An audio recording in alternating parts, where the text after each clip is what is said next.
Welcome to the Authentic Change Podcast. I'm Mike Horn, your host, and this podcast is for leaders and coaches who need and want fresh perspectives on what it means to live and to lead authentically. You're a leader who wants to make a difference, but sometimes you feel stuck. You know there's more to life and to leadership than what you're currently experiencing. It can be tough to figure out how to grow as a leader.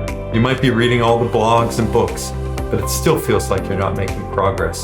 You might even be feeling like you're doing everything wrong. On Authentic Change with Mike Horn, we interview experts who share their insights on how to live and lead authentically. Our guests are trendsetters in building great leaders, teams, and organizations. We provide fresh perspectives on what it means to live with purpose and authenticity. Welcome to this episode of the Authentic Change Podcast. Welcome to this episode of the Authentic Change Podcast with Mike Horn. I am absolutely delighted to have in our virtual studio today the Chief Innovation Officer at Prosci. And this is a company that many in our audience will be familiar with. And that individual who is the Chief Innovation Officer at Prosci, and we'll break that down, what it means to be a Chief Innovation Officer. But with all of that buildup, with all of that tease, the Chief Innovation Officer for Prosci is Tim Creasey. And I'm absolutely delighted that you're here with our audience today, Tim. For those who don't know about Prosci, it's an international leader in change management that's trusted by 80% of the Fortune 100 companies. Tim's role as Chief Information Officer means bringing new perspective and understanding to the world of change management. It makes Tim such a perfect guest for most of the folks in our listening audience and for folks who may be new to the listening audience as well.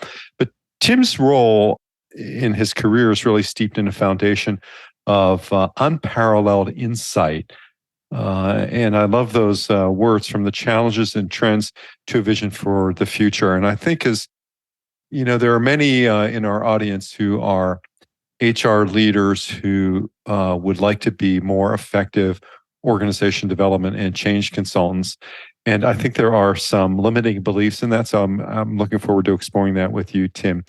But Tim is also co-author of the best-selling Change Management, The People Side of Change, and writes regularly about change.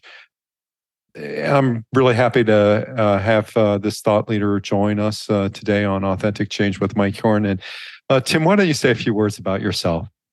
Yeah, very good, Mike. Thank you for the introduction. An honor to be here. As you mentioned, I lead the Chief Innovation Officer at Prosci, an organization that's focused on helping people understand the moving parts of more successful change and how they can build individual capabilities at driving more successful change, but also organizational outcomes through projects, initiatives, transformations. I think the Venn diagram overlap of change management and HR is a fascinating one, right? Because HR is initiating a tremendous amount of important change in organizations right now. And HR also ends up by de facto addressing the people side of a lot of the change going on inside the organization. So I'm actually speaking at a HR conference here in about a month and working on that presentation right now. So looking forward to the conversation and how we can equip folks with that understanding and insight of how to drive more successful change that they're bringing about and processing. In one of my roles, I'm chair of the graduate program in Human Resources Management at Golden Gate University. And I've been wondering and contemplating if it's time for a name change again, because it seems that so many of my colleagues, particularly those in California, are now calling themselves people and culture leaders. And, I think about the evolution from personnel, employee relations, all of those kinds of terms. I wonder, what are your thoughts on that? What are you thinking about? Is there an evolution in the field, or because the other reactions I get is, it's HR, just call it what it is. Yeah, Mike, I think, one of my former colleagues, Courtney Schultz, used the phrase words make worlds. And I do think that's true. The words that we use create the context and the meaning and paint the picture of the worlds that we inhabit. Not being an HR specialist, I'd imagine there's moving parts of that conversation, but I could understand how folks might think that the terminology human resources is underserving the real value that function is bringing into the organization. And as HR works to be that strategic business partner, rather than what it might have been thought of historically, where we go to have bureaucratic execution of paperwork, that's not the case. We're talking about how we bring into the organization and bring about in the organization our most valuable asset, our people. And so I could see how the label human resource might not constitute and carry with it the gravity of the impact and the value that the function is bringing to the organization. We've had the same conversation with change management, right? People saying, oh, we need to rename it from change management because, well, a couple of reasons, right? One is, oh, change is just organic. Change happens, you can't manage it. And I appreciate, change is organic, but I always respond back with the notion of time management, right? Whether it's an increase in time to value, whether it's like the notion of people managing their time. Like, can you control time? No, not unless you're Doctor Strange. I'm a huge Marvel fanatic. I have 2 boys, and so the Marvel universe is part of what we do. If you're Doctor Strange, you can control time. If not, you can't control time, but certainly you can manage your time more effectively. And in the same way, we can't necessarily control change because organizations are living systems, but we can certainly more effectively manage the journey and impact and ramifications of the changes in our organization. So interesting to think about this is more or less being a Lewinian. I sort of believe in linear change and a process of planned change. And I also appreciate that arose out of a certain historical context at the dawn of the industrial age. And there's enough that also suggests that, more change is random and chaotic that happens. What do you think about that, Tim? Or where do you come to terms with that? Or don't we have to balance it? What do you think? Yeah, great question. Because I think I picked up, you have connections to both Lewin and Bridges, right? Some of the forefathers in our discipline of understanding the moving parts of change. So, Lewin gave us the notion of unfreezing, moving, refreezing. Bridges gave us the ending, the moving, and the new beginning. And I think you're right. Sometimes we hear from some of the popular change conversation that stuff just doesn't hold true. Organizations are just way too fluid. There's too much going on. There's never refreezing. And I talked about this at a conference one time. The notion that organizations collectively live in slush does not mean that particular changes don't go through an unfreeze, a move, and a refreeze, right? There's a real royal we perspective, I think, to say that things are just too complicated and complex for us to pull apart the actual change efforts of moving from how things are done today to a new way of doing things and more intentionally supporting our people through those changes so that they can be successful, the initiative succeeds, and the people succeed. I have to just comment on this. I love this organizational slush. Yeah. It reminds me of a concept that a colleague, Gerthi Agar-Gupta, talked about. And I don't think she developed in any significant way on organizational sinkholes. But thinking about, what is organizational slush? Is it, how do you think about that? Well, I guess I'm using it, if Lewin gave us that idea that at the end of a change, we refreeze. And organizationally, there's never a singular refreezing of an organization anymore, right? Historically, if we had less complex, less interdependent, less numerous, less continuous change going on, we could take on a big change and refreeze it, and it became the way things are done until we got ready to do the next big change. And so the notion to me of kind of organizational slush is that, right, the reality is organizations have lots of different macro changes, micro changes. Every single organization has an employee base that is coming out of a 3-year pandemic response. So we have all of this change happening in the organization. And I think it gets easy to get drawn into the fact of saying, well, if it there's so much going on and it's all interconnected and organic, then we can't really manage any of it. But to me, that's a throwaway. I think that's an easy cop-out. And as I was thinking about the notion of authenticity, right? Authenticity and change, I was starting to play with this idea, right? You want to go down this path, or did you have something else? Sure. Yeah, let's go. So I use this analogy quite a bit about the two sides of the change coin. That there's a technical side where we design, develop, and deliver a solution, and there's a people side where we help our people engage, adopt, and use that solution, bring it to life. More classically, a task issue and a process issue. Yeah, absolutely. Right. Now, the historic landscape is littered with changes where we nailed it on the technical side. So the technical side of that coin would look like one of those high relief, specialized coins, laser cut. I mean, right? The amount of energy, focus, polish on the technical side is to the nth degree. We flip it over and look on the people side, and it was an email on Monday for training on Tuesday that go live happens on Wednesday. That was all the more intent we put in to the people side of that coin. And so here we have a bunch of change. Well, that's what a lot of people think change management is, right? It's a little bit Right. of training and some communication and a story. Email on and I was given a presentation one time, and I did the email on Monday, training on Tuesday, go live on Wednesday, and a gal raised her hand right in the front row. And there's about 300 people in the room, and I had them roaring, right? And I thought, that's a pretty bold move in the middle of my talk up here. But I said, oh, tell us your story. And she said, we sent an email on Monday for training on Tuesday for the system we pushed live last Thursday. That's a great story. The people side, and I think what happened, Mike, is we didn't fully acknowledge that the people side of the change coin was always there.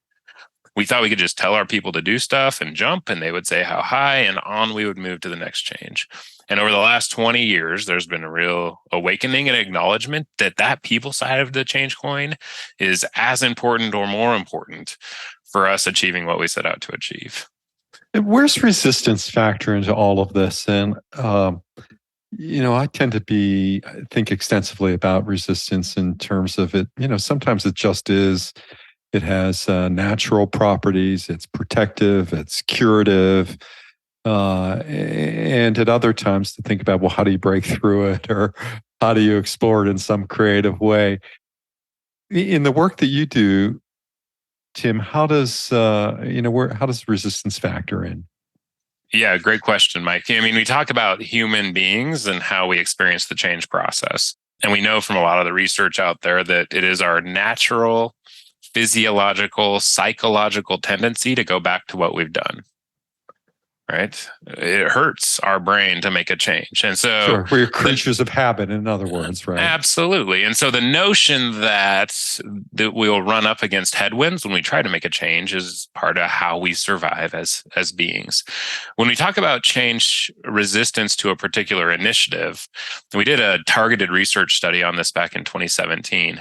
We actually pulled apart two different kinds of resistance. Resistance because we failed to prepare, equip, and support our people through the changes they were experiencing. And then the other side, what we called constructive resistance, which was informed objection to the direction, the solution, the rationale, the conclusions, the decisions that were made.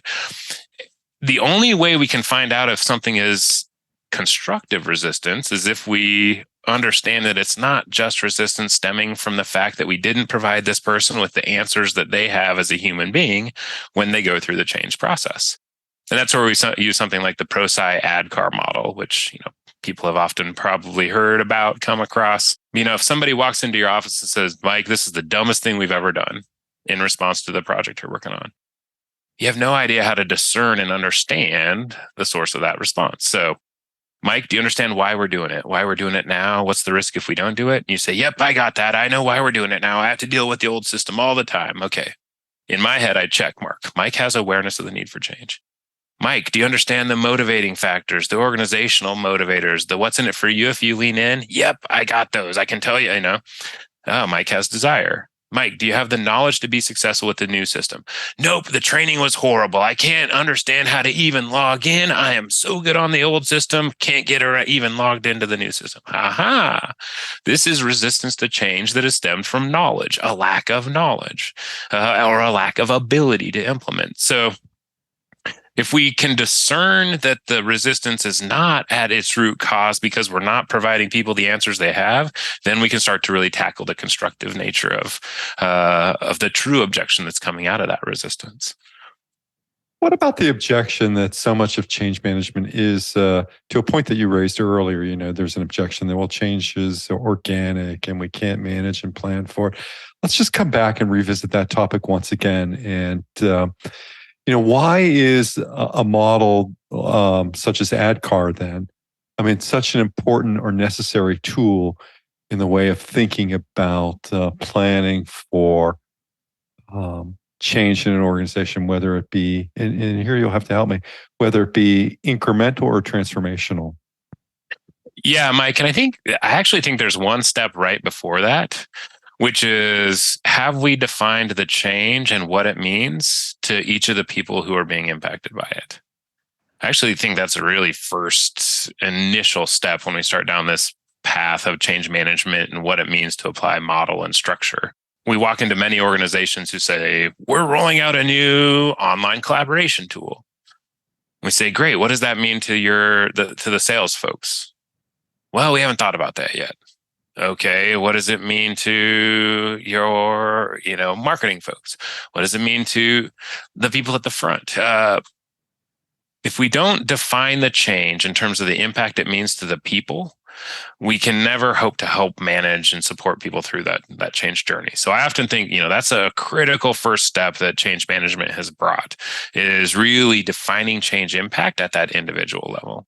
Now, how do we do that, particularly for topics that require a social conscious? I can think of trying to improve decision-making practices in organizations and generally failing at it. It's one thing to improve decision-making practices in a group of 8 to 12 people. It's another thing to think, can I do this in an organization of 5,000, 10,000 people? So how is it scalable, all of this, Tim? Well, yeah, and it's interesting, Mike. Part of it is the technical side, and back to the technical side, people side of the coin, right? What would the technical side solution be to better decision-making across a 20,000 person organization? I think that would be kind of the first thing we'd want to start to unpack. What were the moving parts? Did we clearly articulate the behaviors that people were going to demonstrate? Did we clearly define how we want decisions to be made and how we don't want them to be made going forward? Clear articulation of that technical side. Then I think the people side gets into, did we truly connect to why now, what if we don't, what's in it for me, what do I need to know during and after, how will I find support and coaching if I get stuck, and are we really going to keep at it? And I think despite our best intentions, change efforts often stall or they fail, and maybe failure is the better expression. Do you have a perspective on that that you bring, Tim? In terms of the root causes of why change fails? Well, I think the root causes might be answered in part by ADKAR, right? That we take advantage of all of these. And beyond that, other insights and perspectives. Well, it's interesting. It's kind of how Prosci got its start, actually. We were founded by an engineer who was insatiably curious and kept asking the question, why are these projects delivering outcomes and these ones aren't? Oh, fascinating question. So that would be, as I think about that, what do you think fills in the model, gaps? Right. It's a problem to be solved. Yeah. It's patterns to be deduced from a large set of experiments, right? What are we doing more collectively, repeatably in the projects that are succeeding, and what about those that aren't? It turns out what fell out of those first couple rounds of research was getting senior leaders active and visible in support of the project. Right? Sponsorship, not just in name, but truly in action. I'd ask people this riddle, right? If you're a senior leader and you believe your only role sponsoring change is signing checks and signing charters, how much change can you push into the organization? right? Well, until you run out of ink in the pen and in dollars in the bank account, you just keep pushing change in. If you don't understand that as a senior leader, you have an active and visible role participating with the project team and with the organization. You have a role in building a coalition of support with other impacted key leaders, and you have a role communicating directly with employees as the voice of why now, why this instead of that, and what if we don't. And so, translating it down into what are the specific behaviors that move the organization towards where that leader wants to take the organization. I wonder why time frames for change are different in organizations. For example, I have one client who I think they've been working on the same topic for 3 years without much progress, and yet persist. And other clients who are as likely to introduce change. I mean, as you described earlier with the Monday, Tuesday, Wednesday sequence, or the Thursday, Monday, Tuesday sequence. Yeah, I think, that time sequence is an interesting one, especially against the backdrop of the pandemic. Those 5-year projects, we do a lot of work around right at the very beginning of the change process. If we want to set ourselves up for success, we need to define what it is we're setting out to achieve. And I find that many of your 5-year lingering efforts have never clearly articulated what it is we're setting out to achieve in the first place, right? What are the organizational benefits and project objectives we're trying to hit, as opposed to sort of chasing an aspiration, right? We're going to get closer to the customer. Well, that's an aspiration we can chase forever if we haven't clearly articulated what we're setting out to achieve in this round of effort. The other thing I think about success horizons, I'd be curious about your experience with this, is how they're shifting in this post-pandemic space. Right, because I talk about one of the conditions of the future of work that I speak about in our keynotes is shifting success horizons. So pre-pandemic, maybe you had a 5-year horizon, you're planning that far out for big strategic efforts. As we step into the initial phases of the pandemic, you're hoping to get 5 hours out, 5 days, right? That horizon of what are we going to do to get through the next couple of days shrank tremendously. I feel like there is a thawing, but I'm not sure that, do you think organizations are tackling change in a more iterative and adaptive way on the heels of because we had to? I think that organizations in general are principled to homeostasis. And organizational leaders like things to stay the same as long as that sameness is producing results that satisfy the various stakeholders to the organization. So I think that's why in many cases you see, a return to full-time on-site employment for many in the groups that I work with, scientists, technologists, engineers. I mean, they're often on-site. Their leadership teams are often on-site now. With exception everywhere. So I think, that is at play among many of the groups with whom I interact, scientists, technologists, engineers.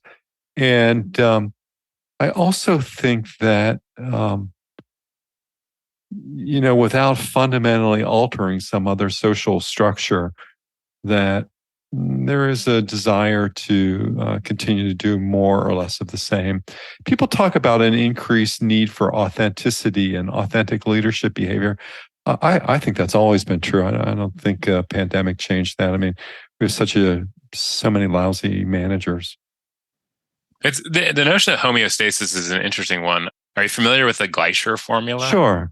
Yeah, right. D times V times F has to be bigger than R. And dissatisfaction with how things are today, the vision of what's possible, and those first steps. And I think it's interesting when we start to diagnose. A complaint is a gift. It's an opportunity. Right. I don't know. Someone said that to me this week. As we were talking about that very formula.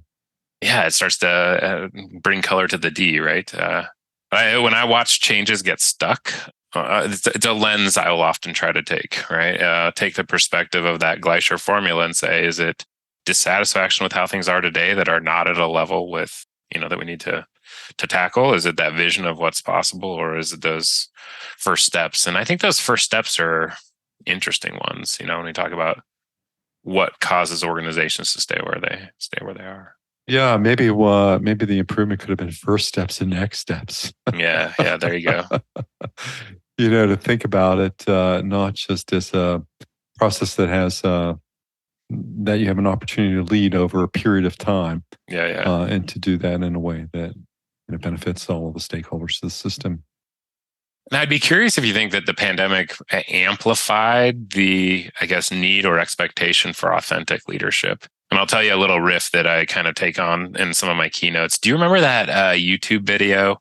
It was from 2017. It was a BBC newsman who was delivering a newscast from his home, and the door opens in the back, and he has a toddler walks in, and then the younger one comes in on this, like the saucer, and then the partner army crawls in to rip those kids out, right? And that thing went viral because the notion of like seeing into a coworker's life while doing work it was viral inducing, right? That video.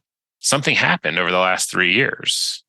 Like something fundamentally changed when you looked into the living rooms and listened to the symphony of your coworkers' lives in the backdrop of a Scrum meeting, right? I think when we smell each other less, things change. There's this much behavior in Zoom meetings, team meetings, where I look present but I'm checked out.